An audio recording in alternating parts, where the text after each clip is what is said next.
Well, I wanted to jump over to, we were talking this morning about foster care, and I want to ask what got you interested in foster care, or how did you get started in doing the foster care?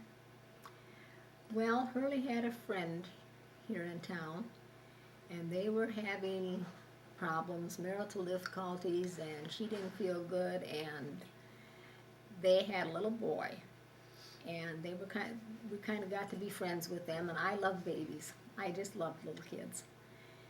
And things happened in their marriage, I'm not sure what, but anyway, they wanted to know if Hurley and I would take him for a while, and we did. And he was probably like 9 months old when we got him, and we had him till he was 15, 16 months old, 17 months old. So it wasn't through an And organization? no, that wasn't. We just took him until they got their lives straightened out a little bit, and his name was Johnny Baker.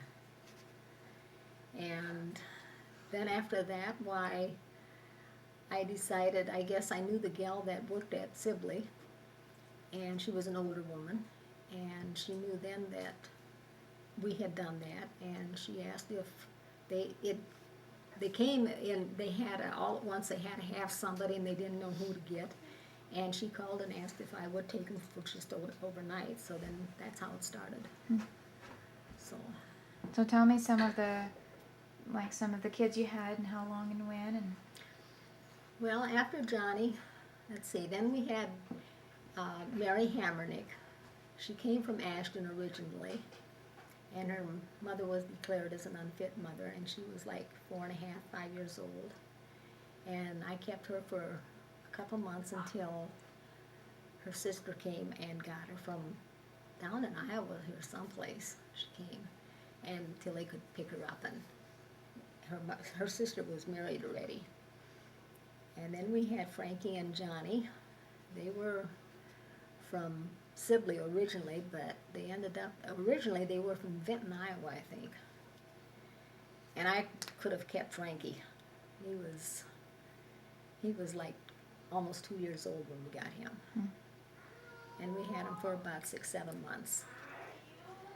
And that's well, and then when the kids that were older was Susan, we had Susan, and we had Hurley's cousin Scott. When his dad died, then we took him in.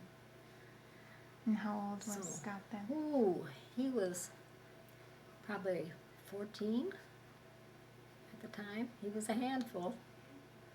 Didn't know what to do with him. He started out with some people west of town, and they sent him to me, and when I got upset with him, I'd send him back out there. But we finally sent him to a place in Nebraska. Can't think of the name of the place, but it was for troubled youth. Okay. And he spent some time there, but I did him a world of good. Broke my heart to send him there. But he was Dave's age. And between the two of them, they could really, what one didn't think of, the other one did. So you did foster care for quite a number of years then? Yeah, off and on. Starting when you were how old? Oh, gosh. I suppose I was 19, 18, 18 and a half. And I would think the hardest part would be letting them go. It is. But you kept getting kids. Yeah. It wasn't enough to deter you from... The hardest one to let go was Frankie, because we had him the longest.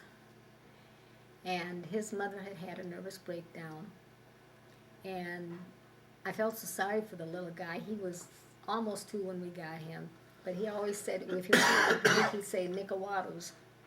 And I reached up to get him a drink, and he'd duck, because so you knew he had been hit a lot.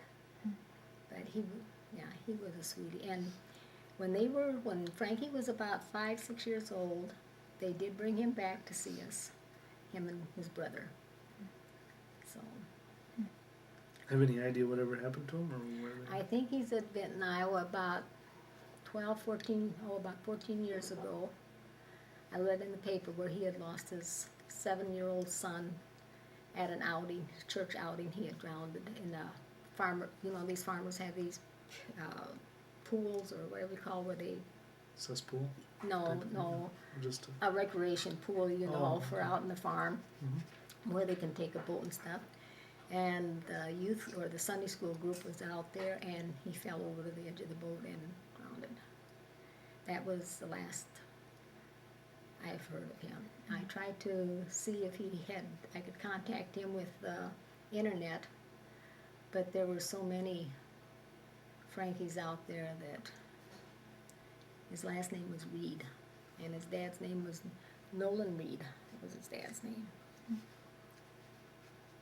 So do you have any regrets with the foster care? Wishing that you would have been able to maybe adopt some of the kids, or that you would have... No, because they all went back to fairly good homes. I think if I had have kept any, it would have probably been Johnny Baker. I think he could have really been something. And I think Frankie and Jimmy went back to a good home. Steve Lushin spent a lot of time at my house after his mother left, because Mel was on road work with Hurley, and then he was a friend of David's, and he just kind of came there until his dad would get home, and then he'd go home, He wasn't a foster child, he just spent lots of time at my house. Mhm. And I enjoyed him. So were things pretty tight when you would take on these extra kids? Was it really hard to make ends meet? They were, it was tough to make ends meet a lot of times. You didn't get enough really to, that wasn't the idea. But no, the Lord provided. I can't complain. They always had enough to eat, probably not exactly what they wanted, but we always had enough to eat, and a warm house, and so. Tell me about the first time that you ever saw Hurley. Oh, well, I was in the cafe, and he came in. He was standing up at the bar drinking a beer. And I looked at him, and I thought, wow. And I was with 4 other of my girlfriends, and they dared me to go talk to him. And I did. So one thing led to another, and then he dated a friend of mine, or not, she was an acquaintance of mine. And he dated her for a couple weeks, and then she went on vacation to Washington to see her sister. And when she was gone, I figured, it was fair game. So, How old were you the first time you met him? 17. And I was known for 2.5 months, and we were married. And how did that happen? How'd that happen? Mm-hmm. Well, he asked me. At Okoboji, was it? No. Oh, I thought you guys went We had gone to see his aunt and uncle. And, his little brother had gotten sick. He had rheumatic fever. And so I came up here, and that weekend they had to take him to the hospital, and his mom was a sweetheart, and she was really upset. And so I stayed and fixed his dad's lunch pail, because he worked on the railroad, and so did Hurley, so I fixed their lunch pails. And they never did that for themselves. Mom did it all for them. And then one day, we were going to go to the lakes with his aunt and uncle. And I rode along, and we were going to go to a dance. And on the way, then he asked me to marry him. He had the ring already. Do you remember what he said? No, he said he liked me a lot, and would I marry him? And I said yes. I should have made him wait and struggle for a while, but I didn't. And so then how quickly from there did you get married? I mean, what were the plans? What were the preparations? A month. Didn't take us very long. We didn't do it up like they do nowadays. And Hurley and I always said that afterwards, if we'd do it over, we'd elope. And why would you rather elope than go through a ceremony? A formal ceremony? Probably of all the, your nerves are on edge, and it was so hot, and you're trying on these hot wedding dresses, and so. Okay, you were talking about the wedding. If you would do it over, you would Elope. because of the heat and the... Oh, well, my stepmother took me to find a dress, my stepmother and my younger sister. And of course, she had never done anything like that. It used to be you got married and what you had, Sunday dress, you know. Well, here I am. They got what was on sale, and it was a heavy antique satin. And I got married the 26th of June, and I think it was the hottest day of the year. And talk about needing a bath after the wedding ceremony. I mean, I was just... Well, you still Really? have the dress too, don't you? Mm-hmm. Yeah, I Yeah. thought so.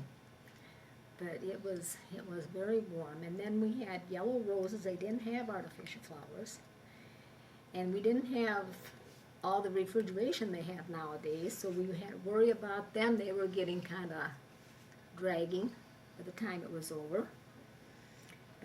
And when Presbyterian Church in Ellsworth.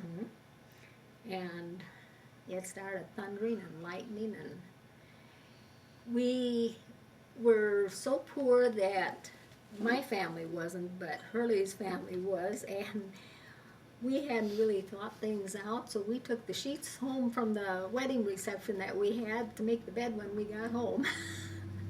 And it thundered and lightning so bad on the way home. We had the awful storm that night. Just awful. And so where Right. did you live at first? That first place? Right across, right north of the schoolhouse, in an apartment. We had a 2-room apartment there, and with a shared bathroom. We had a kitchen and a bedroom, and our bedroom was our living room too. And then the bathroom was upstairs that we shared with some other people that had the upstairs apartment. And so what did you bring, what did you all have when you were first married? Do you remember some of the items that were in your apartment? Some of the things you had at home that you would put aside? No, the only thing I had was some embroidered pillowcases. But no, when it was kind of that when you left home while you were on your own, it didn't make any difference whether you had it or not, whether you were without or not. And got some nice wedding presents. And the one dish that I always liked so well, I think I gave you that big round glass, etched glass. Mm-hmm. That was a wedding present of mine, or ours.